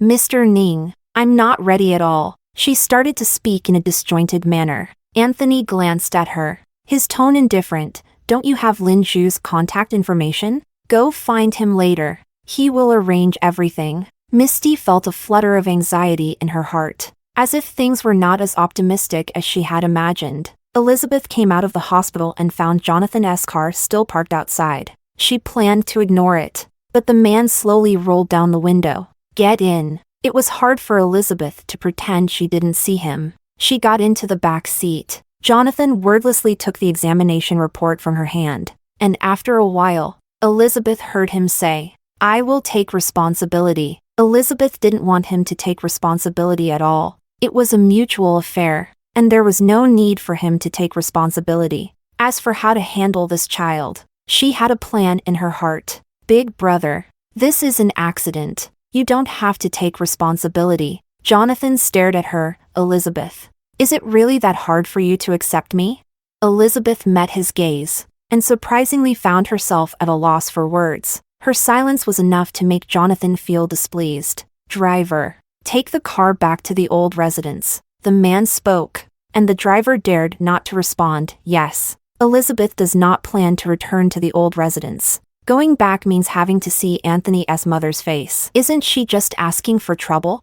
Elizabeth pressed her lips together and quietly said, "Elder brother, I won't return to the old residence." As soon as she finished speaking, The phone in her bag started buzzing. Ning mother's calls bombarded her relentlessly. Not letting up for a moment, Elizabeth hesitated for a moment but eventually answered. Mom. On the other end of the line, her mother was furious. Mom? How dare you still call me Mom? Anthony said you don't plan to keep this child. What on earth is going on? Elizabeth let out a sound of acknowledgement, surprisingly not feeling strange about it. But she still pretended to ask. Really? Is that what he said? Ning mother was indeed furious. She had barely been happy for a moment when she heard her son call to inform her that they weren't planning to keep the child. If not, then so be it. If she's already pregnant, what reason is there to not keep it? It's not that the family can't afford to raise a child, nor is there a lack of conditions for her to give birth. Why can't she have the baby? For this reason, Ning's mother earnestly advised, you don't have to give birth to the child, and you won't have to take care of it after it's born. Why can't we keep this child? You two are a legitimate couple. You should have had a child long ago. Raising a child isn't that troublesome. Anthony, don't mess around. Anthony said something very simple on the phone to his mother. I find it troublesome. Mom, this is how it is. Ning mother didn't even give her a chance to say more before the call was hung up. Without a second thought, this matter must be related to Elizabeth. So the questioning call was immediately made to Elizabeth. Ning mother didn't wait for Elizabeth to respond and immediately launched into a scolding. Don't think I don't know. You two are in the middle of a divorce. Originally, I was turning a blind eye to it. But now that there is a child, I cannot just sit back and do nothing. Elizabeth, don't think that just because you're pregnant, you can do whatever you want. If you think that way, you are gravely mistaken. Listen to your mother's advice, take good care of Anthony, and if you steadily bring this child into the world, the position of Ning Madam will still be yours. As for Anthony, he isn't really that fond of children, and right now he's probably still sulking over the divorce. Elizabeth listened to Ning mother's words and felt a bit like laughing. Over the years, the attitude of Ning mother towards her has remained unchanged, consistently high-handed and domineering. It seems that no matter what she does, the other party will never be satisfied. If I don't like it, I just don't like it. If the words are harsh, then they are harsh. Elizabeth fell silent for a moment, gripping her phone tightly, her expression unchanged. Mom, his not wanting a child and our preparing for divorce shouldn't be related. It might be because. Ning's mother asked displeased. Because of what? Elizabeth smiled and said, because the child in my belly isn't his. Chapter 24. Once those words were spoken, there was at least several minutes of silence on the phone. Then Elizabeth heard a very unrestrained scream, and Ning's mother's voice sounded shaky. What did you say, Elizabeth? What did you say? Elizabeth feels that there is nothing she cannot say about how she and Anthony have come to this point. Mom, you don't need to get worked up. The little mistress that Anthony is raising is also pregnant, so you can still become a grandmother. Your Ning family won't be without heirs. Elizabeth finished speaking and hung up the phone. She didn't care what storm might be brewing on the other end of the line. In any case, it had nothing to do with her. Jonathan glanced sideways, looking at her deeply. Elizabeth felt uneasy under his gaze but pretended to be calm, saying, I didn't originally need to return to the Ning family, but now I have to go back for a visit. At the very least, the words need to be made clear. All the unspeakable things hidden beneath the surface between her and Anthony must be brought to light and clarified thoroughly. Jonathan made a sound of acknowledgement, calmly holding her hand. Elizabeth seemed to understand his meaning and did not push him away. Arrived at Ning's old residence. Inside, the lights were bright, but the atmosphere in the living room was as heavy as if someone had died. Elizabeth got out of Jonathan's car. Noticed by others, several uncles and aunts from Ning's family saw it and had some complaints. It seems that when Elizabeth was on the phone with Ning's mother just now, they were all present. He heard her words clearly. This is quite a big commotion. Elizabeth finally got pregnant with great difficulty. But this child is actually not from their Ning family. Jonathan, how could you come back with her? Don't you know, your sister-in-law is simply out of line. This statement has already left some room for interpretation. However, once the words were spoken, they realized it didn't make sense. Just now Elizabeth must have been in Jonathan's car when she called. He definitely heard it too. Ning's expression was so terrible that it was beyond words. She could barely stand, supported by someone else. She took a deep breath and asked, "Whose bastard child is this in your belly? How could you do something so shameless?" Ning mother's words were laced with a hint of hatred. Elizabeth found it quite amusing and said, "How am I being shameless? He cheated first. Should I remain chaste for him?" Ning mother was so angry that she almost stepped forward to slap her, but she was stopped in midair. Jonathan held her wrist. "Aunt." Ning mother was stunned for a moment. "Jonathan, why are you stopping me? Shouldn't I hit her? For doing something so disgraceful. A slap is the least she deserves." Elizabeth didn't expect Jonathan to stand up. "She hasn't spoken yet." Anthony also rushed back from the hospital. The living room was already lively enough, and now it was even more so. His face turned ashen. "Elizabeth." 2 words. Suppressing his anger. Elizabeth also didn't understand what he had to be so angry about. Anthony then looked at his mother, suppressing his temper as he explained, "Mom, I had a fight with Lizzie, and she is talking nonsense." Elizabeth let out a cold laugh. "Anthony, are you helping her cover up?" Ning mother's expression softened a bit upon hearing this. "In a few months, you should do a paternity test." She still wasn't at ease. Elizabeth stepped forward, wanting to say something. She was pulled back by Anthony. The man covered her mouth. It was just sudden. Jonathan stepped forward, his expression calm, and he said, "No need for identification." Everyone's gaze turned towards him. Even Elizabeth fell silent, a vague premonition stirring within her, urging her to intervene. Jonathan then boldly admitted, "The child in her womb is mine." Chapter 25. Like a giant stone crashing down, thrown into a lake that was already turbulent, it truly became a chaotic mess. Elizabeth's heart sank completely. She didn't remember the events that followed very clearly. The next time they met, Anthony was in the presence of both their lawyers. They sat facing each other at the desk. Elizabeth's belly was already slightly protruding, the small bump not very noticeable. Anthony stared at her. "Are you really going to get a divorce? Have you thought it through?" Elizabeth looked at him too, the man she had loved for so many years, now calmly discussing the matter of divorce. Truly a twist of fate. "I've thought it through, Anthony. We have both let each other go. We got married because of love in the first place. Now that there is no love, separating is the best outcome. We didn't have to reach this point. I can pretend this child never happened. Lizzie, it has been 10 years. She has known him for 10 years, from high school until now. After so many years, perhaps the once sincere feelings have faded away, but it's not like there's nothing left." Elizabeth listened to what he said, smiled faintly, with a sense of relief, and said with a smile, "Anthony, don't you understand yet? You don't love me anymore." The words he once spoke, those words that hurt her deeply. She remembered every single one in her heart. It had nearly worn away her love for him. Elizabeth once thought that without him, she might die. But now looking back, it turns out she wouldn't die. She could leave with such ease. A faint smile lingered at the corners of her lips as she said, "I don't love you anymore either. So, even if it's been 10 years, what does it matter?"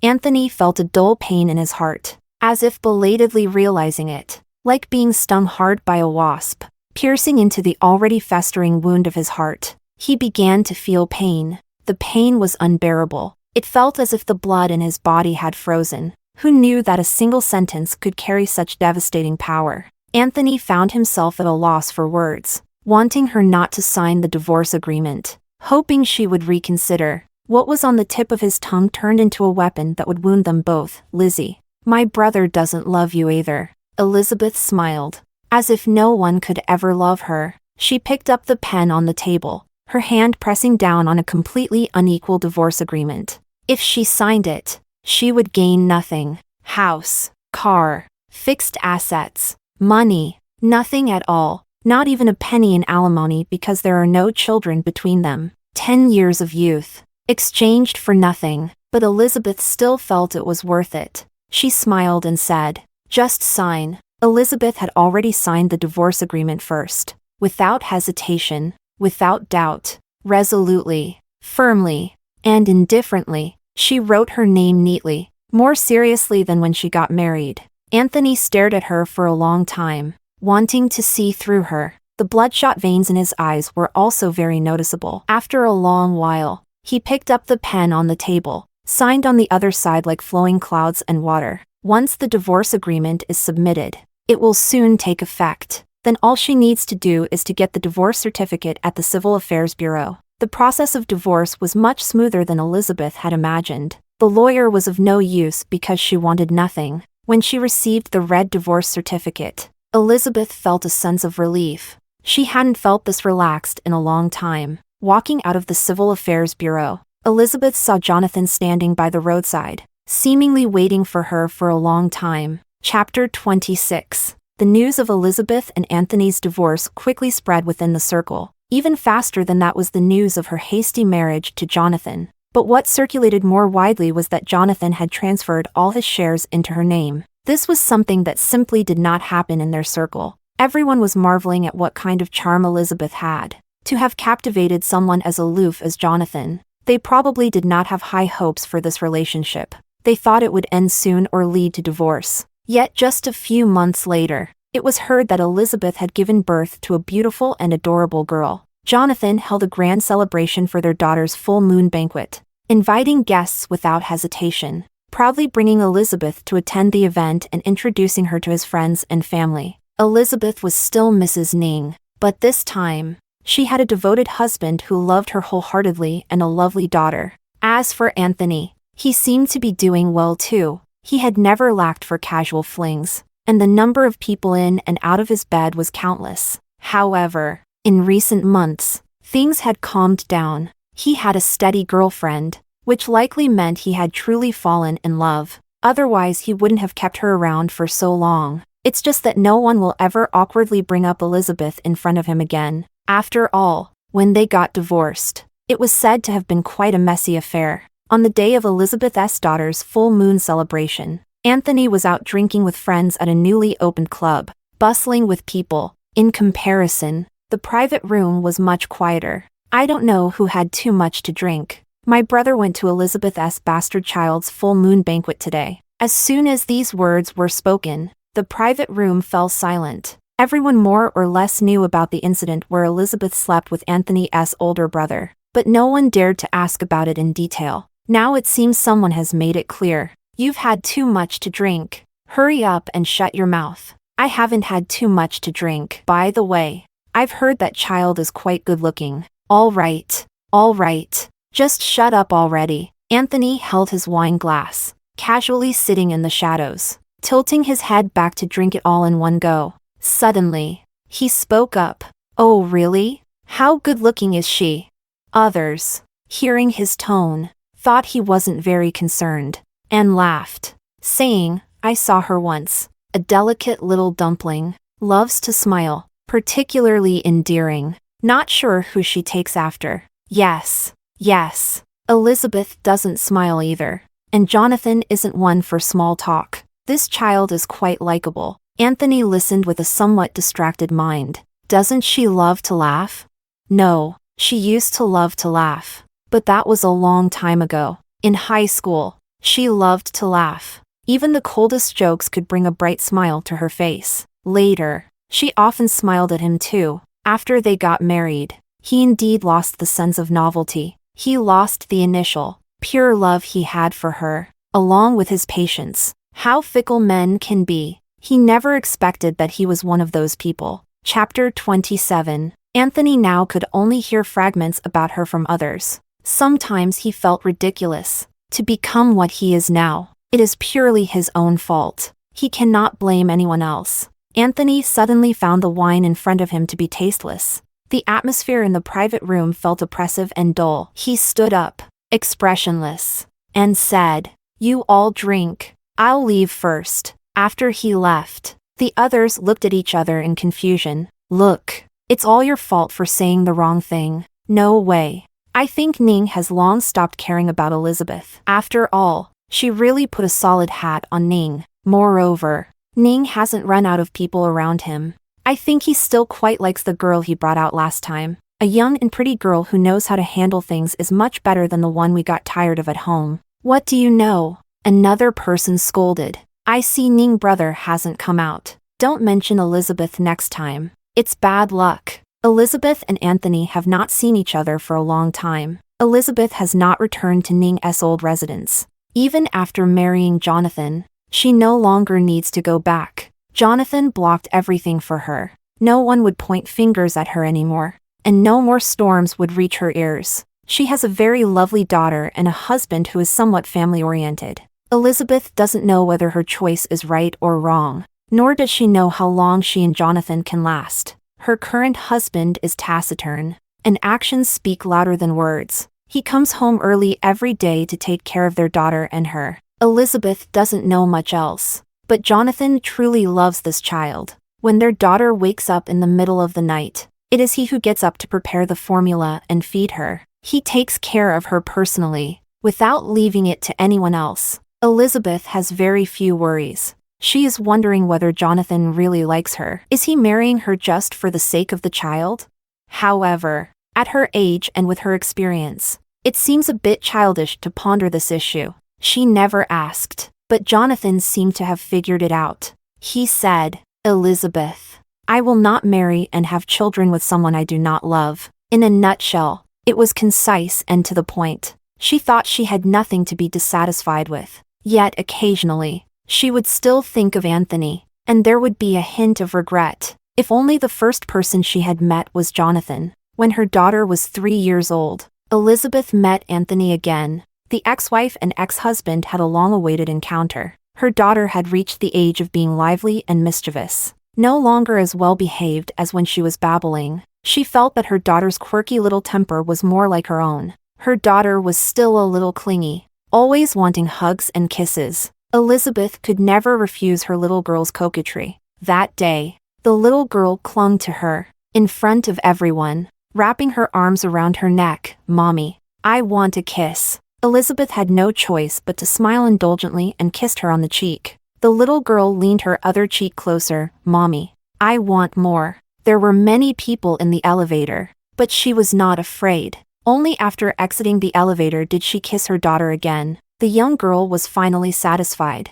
Elizabeth didn't notice that she bumped into a man in the hallway as she walked out. She apologized repeatedly, and only when she looked up again did she realize it was Anthony. Anthony probably didn't expect to see her here either. He replied politely, It's okay. Chapter 28. As for the past, Elizabeth has already let it go. She calmly greeted him. Long time no see. Anthony was also very composed, as if he had merely run into an old acquaintance. His expression unchanged. Long time no see. After exchanging greetings, there really shouldn't be anything more to say. Elizabeth was holding the child and was about to leave. Anthony suddenly called out to her, Do you have time? Let's have a meal together. Since it's such a coincidence. Elizabeth paused for a moment and refused him. I don't have time. I need to take the child to the amusement park. Anthony nodded in understanding. Then he looked at the little girl in her arms, with a round little face,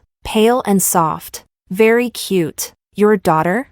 Elizabeth nodded and added, She is also your niece. She is indeed his niece, at least in name. However, this elder has never given anything to this child in the past few years. The Ning family does not neglect this child. After all, Jonathan holds significant weight in the household, and others do not dare to offend him. But they couldn't get close either. Anthony looked at the child's face, which resembled hers, and indeed, he was a cheerful child, and his smile was truly endearing. Anthony said, Quite lovely. Elizabeth felt that there was indeed nothing more to say between them. Thank you. Immediately after, she said again, I will leave first. Between them, there are only these few dry conversations left now. Aside from that, there is nothing else. Anthony knew he should stop here, but he uncontrollably followed along, saying, I'll take you home. Elizabeth turned to glance at him, looking somewhat puzzled.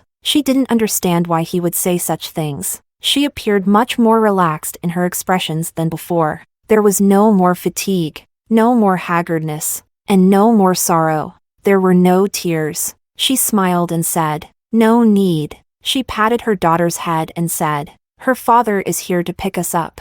Anthony stopped in his tracks, feeling like a clown in that moment. He made a sound, his voice restrained to the utmost, revealing no hint of anything unusual. Like a dignified ex, "Okay." Anthony said the last two words to her, "Goodbye." Elizabeth didn't say anything more and left with the child. Anthony stood in place for a long time, long enough that their figures had long since disappeared. He still stood there stiffly, not knowing what he was waiting for. He had so much more he wanted to say to her just now, wanting to tell her that he had not been doing well these past few years, often suffering from insomnia, tossing and turning without being able to sleep.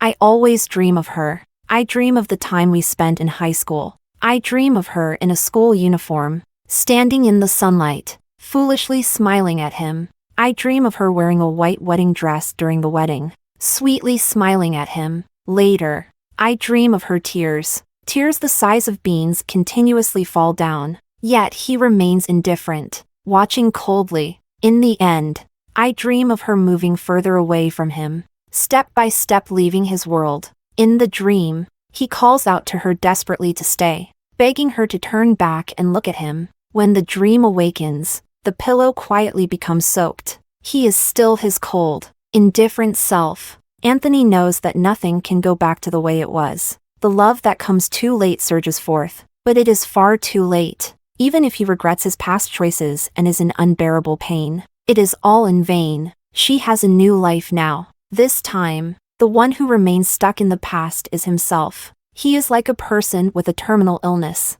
consuming the memories of the past just to survive, and what he has left is only the memories of her. The end. Chapter 29. Jonathan. Epilogue. Elizabeth didn't know that Jonathan had actually seen her a long time ago. When Jonathan first met Elizabeth, she was still in her first year of high school, not doing very well academically, but always cheerful. He was her senior. She was a frequent visitor to the teacher's office, often called in for reprimands. Sometimes it was to write self-reflections. Jonathan always saw her with a long face, racking her brains in the office writing her self-reflections. Sometimes, she would ask him for help. "Senior, could you help me take a look at my self-reflection? Will it pass?"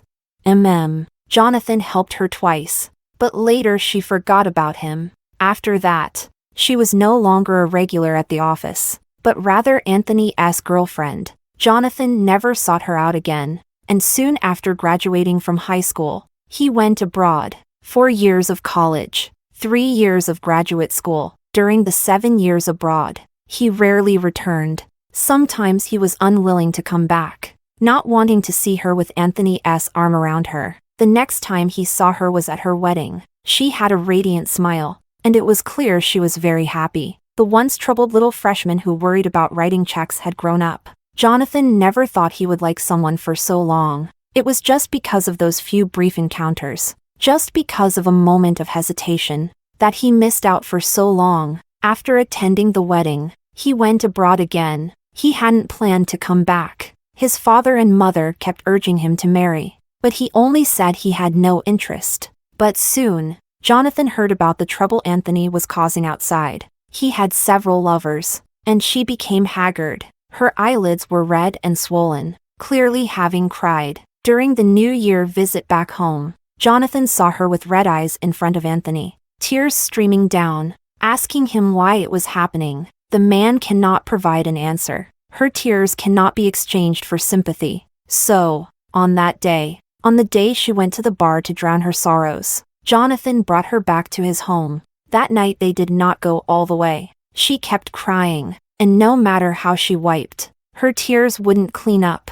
Jonathan, he cleaned her face. He kissed her forehead and said, "It's my fault." He was a step too late. He should have fought to get her back. Jonathan left his business card on her bedside. The next day, he waited for her to contact him. He was not surprised. He also had no intention of retreating. As a silent observer, he forcefully intruded into her troubled marriage, and he didn't mind being the third party at all. He even resorted to clumsy tactics, pushing her forward step by step, aggressively. It's incredibly smooth. She is pregnant with his child. She got divorced. Jonathan thought. This time, He would no longer just stand at a distance, watching her silently shed tears. He will take good care of her, as well as her daughter.